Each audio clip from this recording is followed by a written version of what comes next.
One of one left in the UK and probably in the world, I would imagine. And he also drove this to Italy, to Pandino. Ready? Action. A big global gathering of all things Panda. That took me years to find that. That was brand new as well. It's currently for sale for £35,000.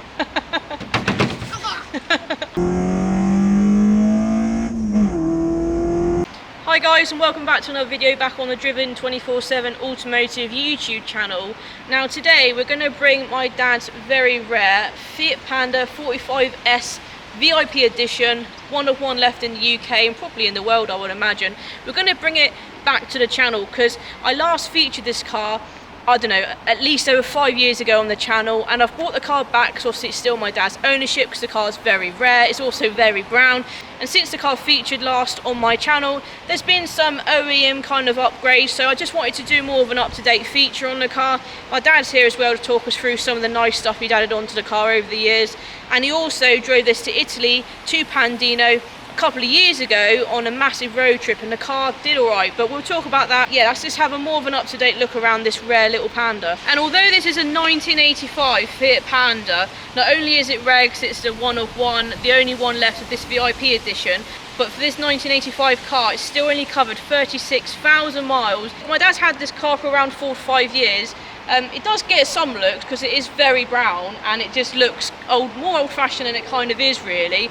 But for this day and age where the petrol prices have gone up, this is quite Economical, I reckon. Yeah, because it's only, what is it, 900, what is it again? 903cc. These were our family cars when I was a baby. Used to get all two of us, well, this used to get a family of 4 in it quite easily back in the day. And a pushchair. And a pushchair. And you would have recently seen in previous uploads that we did have 4 Pandas at one point, didn't we?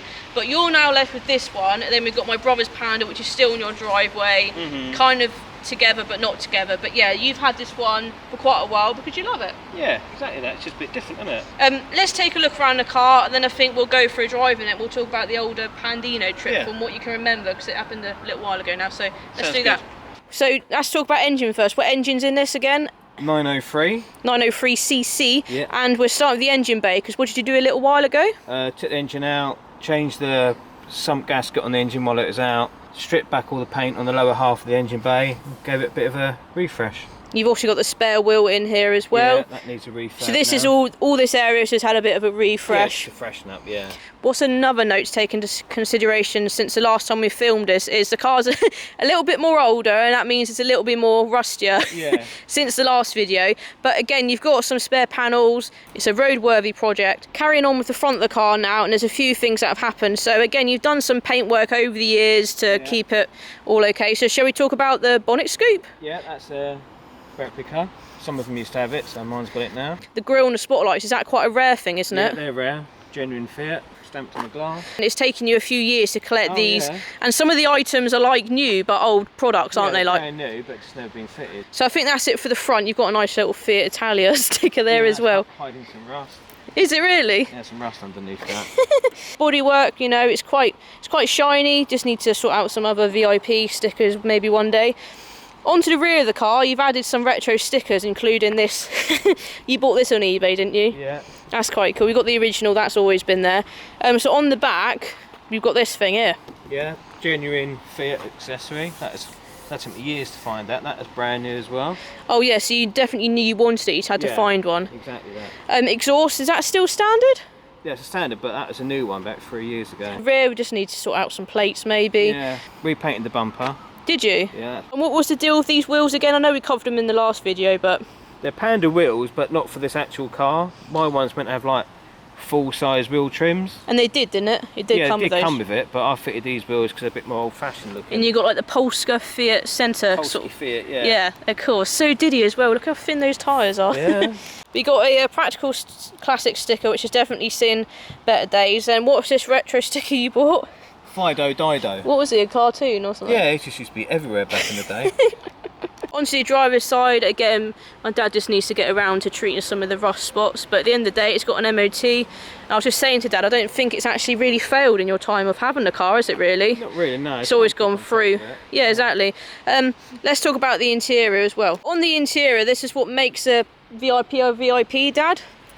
Yeah. Bench seat, that goes into many positions, doesn't it, I believe? Multi-purpose, you can have it as a hammock or laying flat, make it into a double bed with the seats folded down. And you've just got a seat cover on to obviously keep this Yeah. protected, nice and clean. Some retro speakers in the back here. They were quite a good find, weren't they? Yeah, they were an eBay one. What were they? What are they, Goodmans? Yeah, Goodmans. Everyone used to have them back in the day. But they're not quite working yet. They just need connecting up and stuff. Yeah, the wires pulled out the back. So. And then talking about sound system, let me just show you, got the old 36,000 miles and the little Diddy speedo there.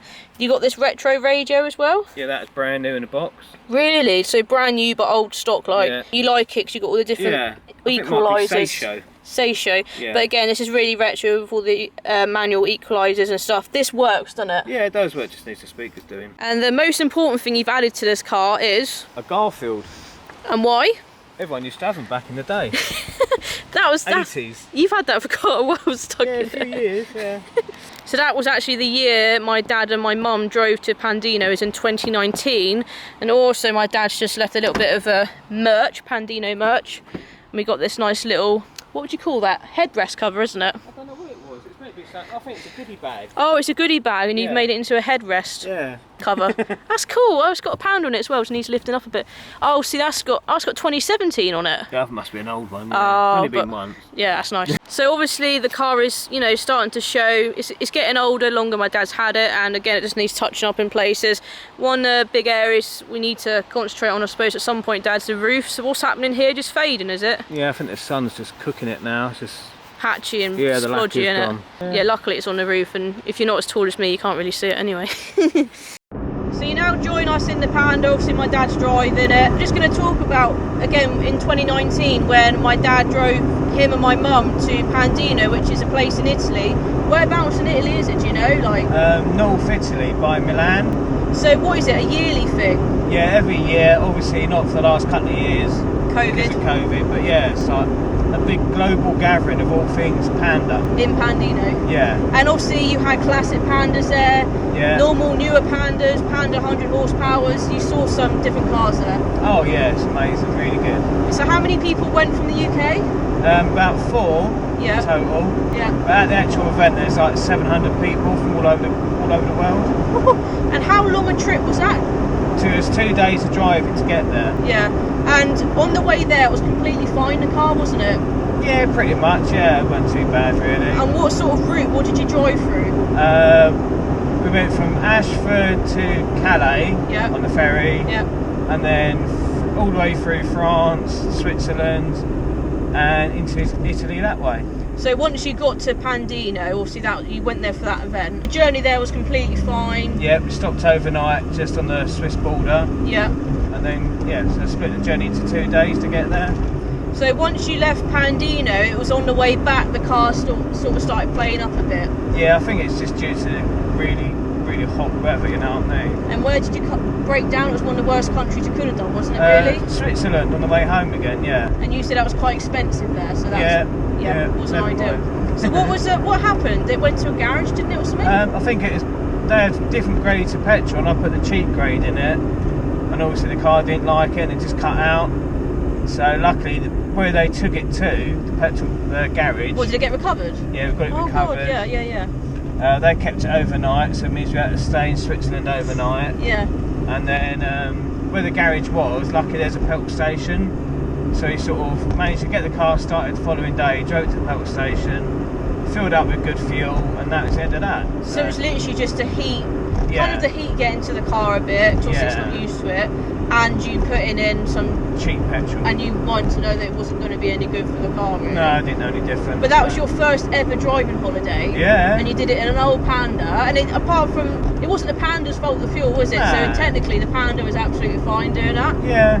And you got a lot of waves and stuff on the motorways yeah. out there and stuff, didn't you? Yeah, it's good vibes. It's really good fun. Would you do it again? I need to get a passport. Yeah, definitely do it again. Because as we're filming this video, it's happening now, isn't it? Yeah, in this Italy weekend. again. Yeah. This car's going nowhere, and you've got future plans for it. So Yeah, I've got pretty much all the body panels I need now, like new doors, wings, rear quarters. So it's just a case of collecting stuff, and then you put it Yeah. all on in one go, I suppose. yeah, plus time. I've got no garage space at the moment, so I can't do the work just yet. But I've got all the bits, so just whenever I can, I'll give it a full rest. And I guess the idea would be to take it off the road and fully Yeah. do it in one go. Strip it down, take the interior out, clean it all up, full paint job, do the underside. You're going to try and keep it a two-tone brown, but you can't. Yeah. You've tried to colour match it before, and you can't quite, can you? Nah, so if it's a full respray, it don't have to be matched, does it? No, I suppose you could still do two different browns, but no one's going to know what brown it was, I suppose. Exactly. In the time you've had the car, yeah, it's got worse because it's on the road. Yeah. But obviously, once it's been fully restored, that's it, then, isn't it? Exactly. Really, it should be. It'll just be maintaining it, but at least you still had 4 or 5 years of use in its original condition.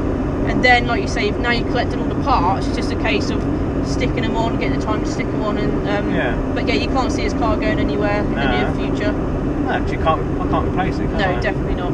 And I can't stress enough how rare this car is, because we've taken it to car shows, and people will probably know, oh, that's a Fiat Panda, which it is.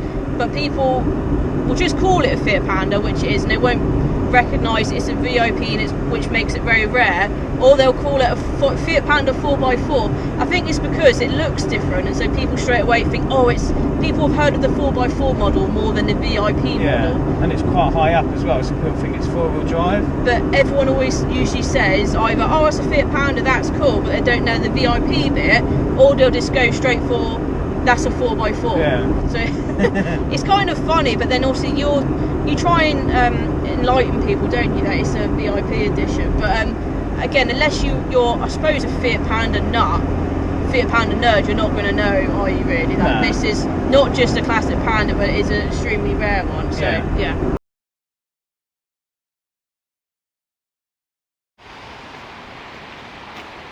Ooh, sort my hair out.